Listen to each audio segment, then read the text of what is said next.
Feed Directive, your own training institute.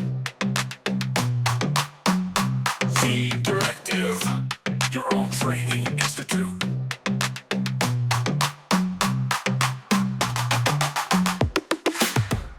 अब हमारा नया लेसन स्टार्ट हो गया है और इस लेसन के अंदर हम लोग ये वाला मॉडल बनाएंगे। तो चलें स्टार्ट करते हैं। अब इस क्लास में क्या करेंगे, हम यहाँ पर पैनल लाइन बनाएंगे, इधर भी एक पैनल लाइन बनाएंगे। तो मैं सारे सबको हाइड कर देता हूँ सिवाय मिडल वाले पार्ट को, ठीक है। तो अब क्या करना होगा, हमें सबसे पहले तो यहाँ एज लूप चाहिए होगा, तो कंट्रोल आर से एज लूप और इस तरफ लगा देंगे, सही है, जहाँ पर भी पैनल लाइन चाहिए आपको। और मैं एक और कंट्रोल आर एज लूप जो है इस तरफ लगाता हूँ। यहाँ ज़्यादा गैप इसलिए देता हूँ क्योंकि ये बन जाएगा एक तरह से कैसेट का कंपार्टमेंट, कैसेट ऑडियो कैसेट का, या जहाँ से आप इसको मूव करके कैसेट ऑडियो कैसेट अंदर लगा सकते हैं। तो इतनी चौड़ी तो ऑडियो कैसेट होती है, तो उस हिसाब से मैंने बनाया है ये।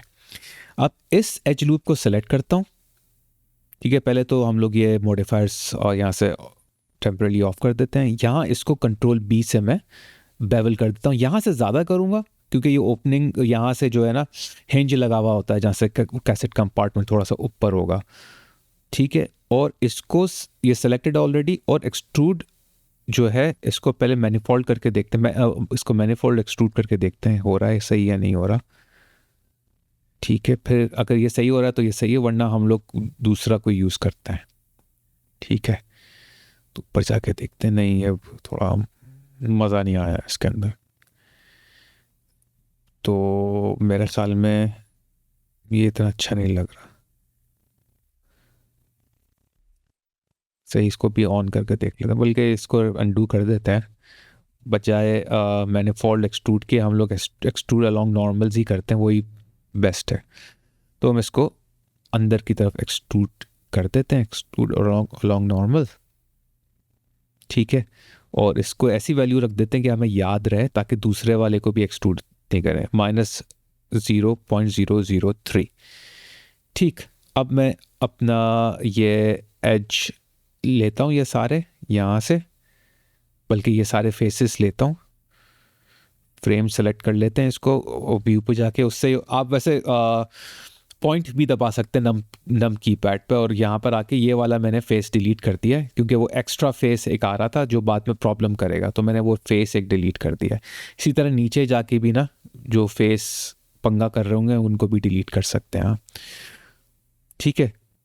तो इसको सेलेक्ट करता हूँ, व्यू और फ्रेम सेलेक्टेड, या आप पॉइंट दबा देना कीपैड पे, वो ज़्यादा शॉर्टकट होता है, ठीक है। तो इस तरह मैं यहाँ पर आता हूँ, और यहाँ पर भी जो मेरे होगा ना, इसको भी व्यू फ्रेम सेलेक्टेड कर देते हैं। अब यहाँ से ये जो है यहाँ थोड़ा सा लंबा काम होगा, ठीक, क्योंकि ये चीज़ थोड़ा पंगा कर रही है। आप देख सकते हैं ऊपर वाले एजेस सारे ओवरलैप कर रहे हैं। तो इसको तो इस फेस को तो मैं डिलीट कर देता हूँ। फिर इस फेस को क्या करते हैं, थोड़ा नीचे की तरफ ले आते हैं ताकि ओवरलैपिंग ख़त्म हो उसकी, ठीक है। और हमें जहन में ये रखना है कि कभी किसी सूरत भी हमें जो है ट्राइज नहीं बनाने, हमें क्वाड्स ही बनाने, यानी ट्रायंगुलर शेप नहीं देना, क्वाड शेप ही देना है। ट्रायंगुलर उसी सूरत दे सकते हैं अगर वो छुपा हुआ है पीछे की साइड पे नज़र नहीं आ रहा, वरना सारे स्क्वायर होने, यानी कि 4 साइड्स वाले होने चाहिए। अब ये इसको मूव करते हैं इस तरह, जिस तरह मैं ये कर रहा हूँ, थोड़ा सा टाइम लगेगा, ठीक है। तो अब अगर आप मुझे फॉलो कर रहे हैं, हो सकता है आपको ये प्रॉब्लम फेस ना आए। तो ये वेरी करती है, यानी पर्सन टू पर्सन वो किस तरह वो कर रहा है, ठीक है। हो सकता है आपके पास ज़्यादा आ जाए या आपके पास आए ना प्रॉब्लम, तो उसको उसी तरीके से करना पड़ेगा। ये ट्रायल एंड एरर होता है, लंबा काम होता है। तो मैं कोशिश पूरी, मेरा जो अल्टीमेट मेरा जो वो है ना ऑब्जेक्टिव यहाँ पर, यह है कि मैं इनकी ओवरलैप ख़त्म करूँ। अब ये सही तरह हो नहीं रहा था, तो मैंने सारा अंडू किया ताकि मैं नए सिरे से करूँ। तो ये सब ट्रायल एंड एरर। अब मैं ये यूज़ कर रहा हूँ जो है ये प्रोफाइल एडिटर जो है इसका, ठीक है। तो इसको मैं इसलिए यूज़ कर रहा हूँ ताकि जब मूव हो तो सारे इक्वली मूव हों साथ साथ इसके, ठीक है। तो मैं इसी के थ्रू मैं करता हूँ इसको, ये मैंने ऑन किया प्रोपोर्शनल एडिटिंग। तो प्रोपोर्शनल एडिटिंग के थ्रू आप इसको कर सकते हैं ताकि कोई इर्द गिर्द की चीज़ें भी साथ में मूव होती रहें। अगर ये इस तरह का थोड़ा सा रिजल्ट आ रहा है, ठीक, मैं इसको स्केल भी कर रहा हूँ, मूव भी कर रहा हूँ, रोटेट भी कर रहा हूँ, तो सारी चीज़ें एक साथ कर रहा हूँ। तो आप थोड़ा सा कॉम्प्लिकेटेड लगेगा, मगर आप बस मेरा एक ही इसका ऑब्जेक्टिव है, मकसद है कि ये मैं सारे ख़त्म करूं ट्राइस को। मैं एक काम, यानी कि ओवरलैपिंग को, एक काम करता हूं, मैं सारे यहाँ से फेसेस जो है ना डिलीट कर देता हूं और नए फेसेस अपनी मर्ज़ी से बनाऊंगा तो वो ज़्यादा बेहतर है। ये सारे फेसेस जो ओवरलैप हो रहे थे, मैंने सारे फेसेस डिलीट कर दिए यहाँ से। सही, अब ये देख सकते हैं आप, ये वर्टेक्स, ये जो है ना फेस, ये भी मैं डिलीट कर देता हूँ। इसी तरह यहाँ से भी फेस डिलीट कर देता हूँ।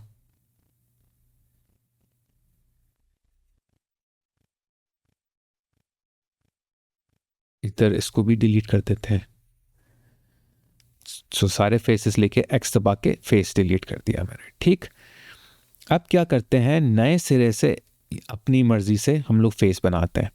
तो पहले तो एच लूँगा, इस एच को लिया, इस एच को लिया, राइट क्लिक किया और ब्रिज एच लूप मैं सेलेक्ट कर लूँगा। ठीक है, तो ब्रिज एच लूप्स मैंने सेलेक्ट कर लिया। इसी तरह इसको भी कर दूंगा मैं।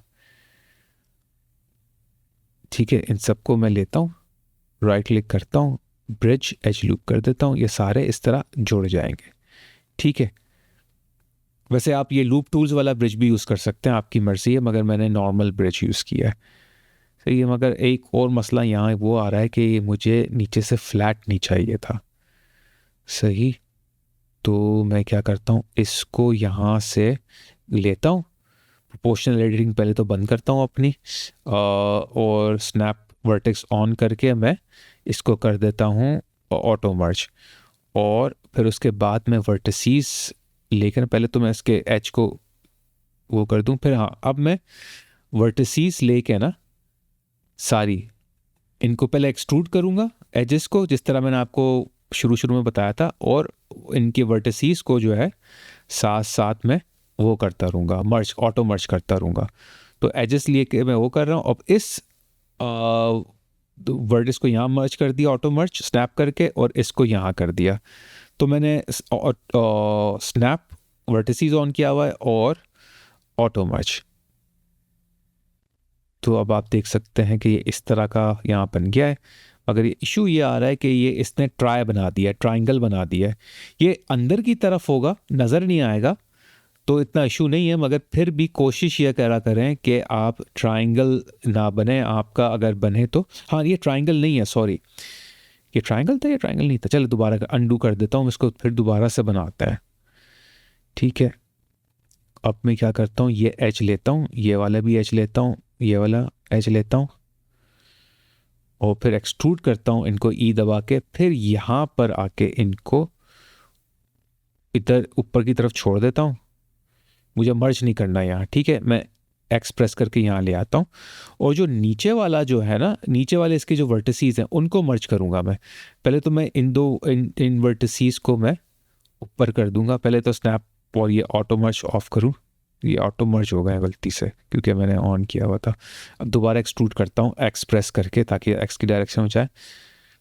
ठीक है, अब मैं इन वर्टिसीज को लेके ऊपर मूव कर देता हूँ, और ये वाले जो वर्टिसीज हैं ना, इनको मैं ये प्रेस करता हूँ ऑटो मर्ज और स्नैपिंग। अब जी प्रेस करके इसको मूव करता हूँ ताकि ये यहाँ पर स्नैप हो। पहले तो प्रोपोर्शनल एडिटिंग ऑफ करते हैं, तो यहाँ स्नैप हो जाएगा और यहाँ स्नैप हो जाएगा। स्नैप और ऑटो मर्ज ऑन रखें।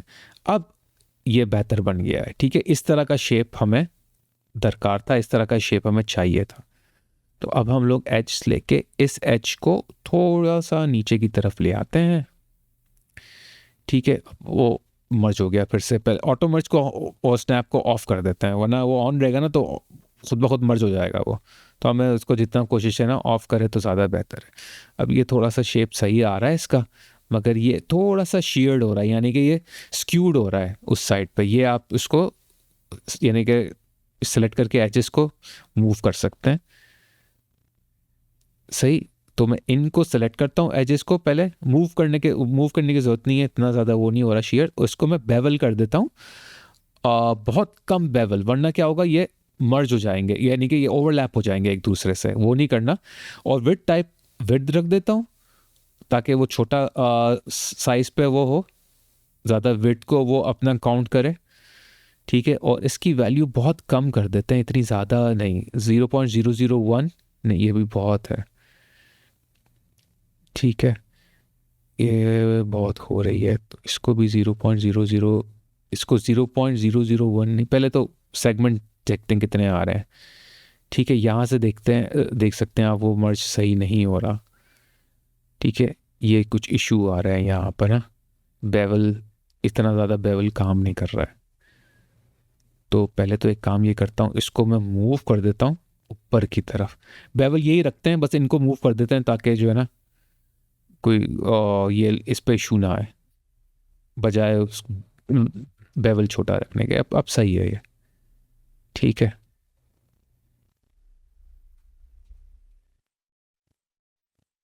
और इसको मैं स्लाइड करके जी प्रेस करके स्लाइड कर देता हूँ, यहाँ बल्कि मूव कर लेता है, स्लाइड सही नहीं हो रहा है, ठीक है। तो जी और एक्स की डायरेक्शन उसको मूव कर लेते हैं बजाय स्लाइड करने के। इसको भी इस तरह कर लेते हैं और इसको थोड़ा सा बल्कि अंडू कर देता हूँ मैं, ये अपनी जगह जहाँ था ये वहीं सही था।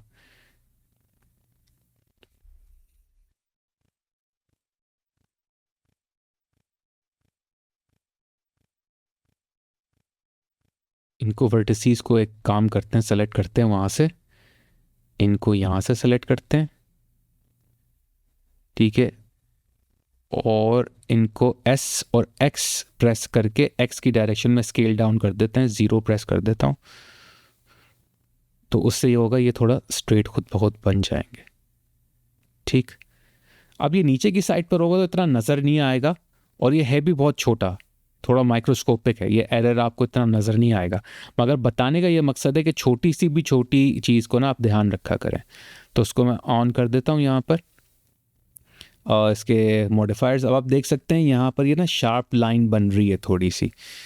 तो अगर मैं व्यू पोर्ट लेवल 3 पे आ जाता हूँ ना, लेवल व्यू पोर्ट 3 पे, अब वो शार्प लाइन थोड़ी सी है लेकिन इतनी ज़्यादा वाज़ेह नहीं है जैसे पहले हो रही थी। तो एक काम हम लोग ये कर सकते हैं कि यहाँ आते हैं एडिट मॉडिफायर पे, ठीक है। सारे वर्टिसेस को सेलेक्ट करता हूँ, मर्ज वर्टिसेस पे जाता हूँ, मर्ज बाय डिस्टेंस कर देता हूँ। आप देख सकते हैं कि 2 वर्टिसेस ऐसे थे जो ओवरलैपिंग थे, जो आपस में मर्ज हो गए। तो अब वो मसला तो यहाँ ख़त्म हो गया है। अब इसको यहाँ से लगा के देखते हैं, तो अभी भी है थोड़ा सा है लेकिन ज़्यादा नहीं है, इतना तो होगा क्योंकि वो बिल्कुल माइक्रोस्कोपिक है, इतना तो होता है, ठीक। क्योंकि मैंने बहुत जूम इन किया हुआ था, लेकिन जूम आउट करके देखेंगे तो बिल्कुल परफेक्ट लुक आ रहा है इसका। तो अब ये बिल्कुल सही है, ठीक है। तो ये छोटी छोटी चीज़ों को भी जो है ना आपको बिल्कुल सेट रखना पड़ता है, इग्नोर मत किया करें ताकि रेंडरिंग अच्छी हो। तो ये एक साइड तो कंप्लीट हो गई हमारी इसकी पैनल लाइन की। अब दूसरी साइड पे करते हैं काम।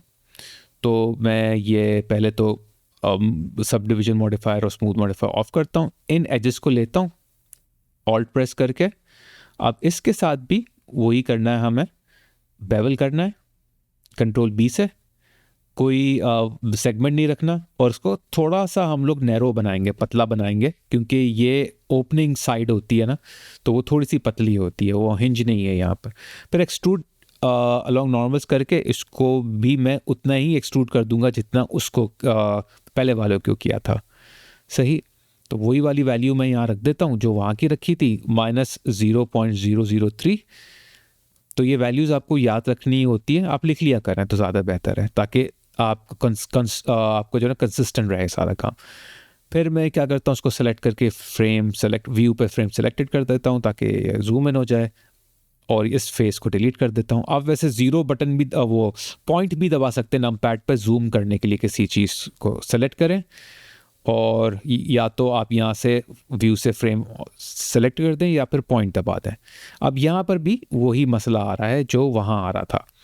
अब हमें इसी तरह ही इसको सॉल्व करना है, लेकिन यहाँ का मसला इतना गंभीर नहीं है जितना वहाँ का था। अब ये फेस सेलेक्ट करके डिलीट कर देते हैं, इसको सेलेक्ट करते हैं, ठीक, और इसको नीचे की तरफ थोड़ा सा ले आते हैं, बल्कि एक काम करते हैं, प्रोपोर्शनल एडिटिंग ऑन करके ना इसको फिर नीचे की तरफ ले आता हूँ, उसका इन्फ्लुएंस का साइज थोड़ा बड़ा कर देते हैं, लेकिन बहुत ज़्यादा बड़ा हो गया है, अब सही है, ठीक है, अब बेहतर है थोड़ा।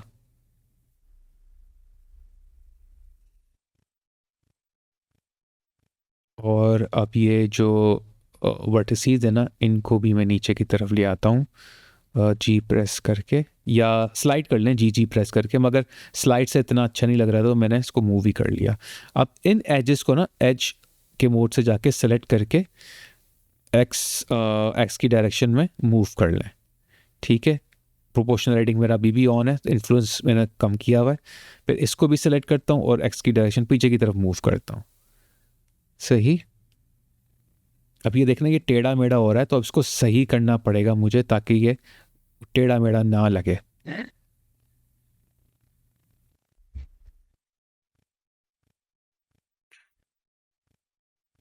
तो इसको सेलेक्ट करते हैं पहले, तो ऊपर वाला तो सही है, नीचे वाले का इशू है।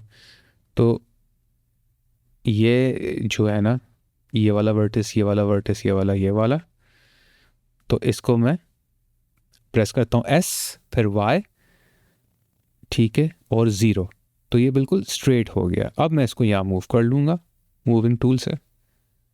उसी तरह दूसरी साइड पे ये सारे वर्टिसेस सेलेक्ट करता हूँ, एस और वाई और फिर 0, और उसी तरह एस वाई 0, उसी तरह इसको, ये भी स्ट्रेट हो जाएगा। अब इनको मैनुअली मैं मूव कर लेता हूँ अंदर की तरफ वर्टिसेस को, ठीक। अब ये थोड़ा सा मोटा हो रहा है यहाँ से, तो मैं पीछे की तरफ कर देता हूँ इसको, या फिर इसको आगे की तरफ करके, या ऊपर की तरफ कहीं पर भी करके, और या तो इसको मोटा कर दें या ऊपर वाले को पतला कर दें। ऊपर वाले को पतला किया तो सारे पतले करने पड़ेंगे, तो नीचे वाले को ही मोटा कर दो, बेहतर है। अब मैं एजेस लेके ना, ये सारे एजेस जितने हैं इनको सेलेक्ट करके बेवल कर दूंगा, ताकि यहाँ पर भी कर्व्ड एज बने, ठीक। तो कंट्रोल बी, इसको भी उतना ही मैं दे देता हूँ जितना पहले वाले को दिया था, ठीक है। तो इसको भी वही वैल्यू दे देते हैं, 0.004 और 0004, सॉरी, और यहाँ पर सेगमेंट्स 2 दे देते हैं। वही चीज़ जो वहाँ कर रही थी, वही चीज़ मैंने यहाँ भी कर दी है, सही।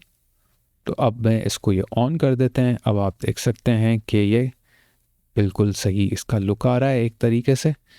और एक काम ये करते हैं कि वर्टिसेस को मर्ज करते हैं बाय डिस्टेंस, तो सारे वर्टिसेस को मर्ज बाय डिस्टेंस किया तो कोई भी मर्ज नहीं हुआ, तो इसका मतलब है कि सब सही था। पहले 2 मर्ज हो गए थे तो वो थोड़ा सा मसला कर रहे थे। तो ये सारा प्रोग्राम यहाँ से सेट हो गया। सबको मैं जो है डीसेलेक्ट करता हूँ और आप देख सकते हैं। अच्छा, यहाँ पर व्यू में जाके ना, सेटिंग में जाके मैं इसकी कैविटीज़ यहाँ पर जाता हूँ, ठीक है, और फिर ये कैविटी को ऑन कर देता हूँ। तो कैविटी क्या करती है, इस तरह का जो है ना आपको शेड एक दे रही होती है। आप देख सकते हैं इस तरह का शेड आपको नज़र आ रहा होगा। तो आप अपनी कैविटी ऑन कर सकते हैं यहाँ से इस एरो को दबा के, ठीक है। और इसका मैं बोथ पे आ जाता हूँ। फिर इसकी आप सेटिंग्स भी कर सकते हैं यहाँ से। तो उससे क्या होगा कि आपको ना अंदाज़ा हो जाएगा क्या चीज़ अंदर की तरफ जा रही है, क्या चीज़ बाहर की तरफ जा रही है। तो ये बहुत अच्छा सा एक लुक आपको वो देता है, सही। तो ये आपको उम्मीद है पसंद आई होगी क्लास के भाई कैसे हम पैनल लाइन बनाएं। मैंने बूलियन इसलिए यूज़ नहीं किया क्योंकि वो ट्राइज बना देता है, और कैविटीज़ आप ये यूज़ करें ताकि आपको पता चलता है कितना हमने इसको पैनल लाइन बनाया, कितना नहीं बनाया। बस बूलियन से ये होता है कि एनगॉन्स बन जाते हैं, ट्राइज बन जाते हैं, इसलिए मैंने बूलियन अवॉइड किया था। तो अब मिलते हैं नेक्स्ट क्लास में। जब तक आप ये पैनल लाइन की प्रैक्टिस करते रहें। अगर आपने अभी तक मेरे चैनल को सब्सक्राइब नहीं किया है तो बराए करम अभी कर लें और बेल आइकन को दबाना मत भूलिएगा। मैंने ये नोटिस किया है कि आप में से काफी लोग मेरे वीडियोस मेरे चैनल को सब्सक्राइब किए बगैर देख रहे हैं। तो भाई अब मेरे चैनल को सब्सक्राइब कर लें ताकि आप जी इंटरैक्टिव कम्युनिटी का एक अहम हिस्सा बन जाए। और एक और अहम बात बताता चलूं, प्लीज मेरी वीडियोस को डाउनलोड ना कीजिए, सिर्फ उन्हें ऑनलाइन देखें। जब आप उन्हें डाउनलोड करते हैं तो मेरे चैनल का वॉच टाइम आवर असरअंदाज होता है, जो बहुत नुकसानदेह है। तो प्लीज आप उन्हें डाउनलोड ना करें बल्कि ऑनलाइन देखें। आप लोगों का बहुत बहुत शुक्रिया। अब मिलते हैं अगली वीडियो में, तब तक के लिए इजाजत दें और अपना बहुत ख्याल रखें।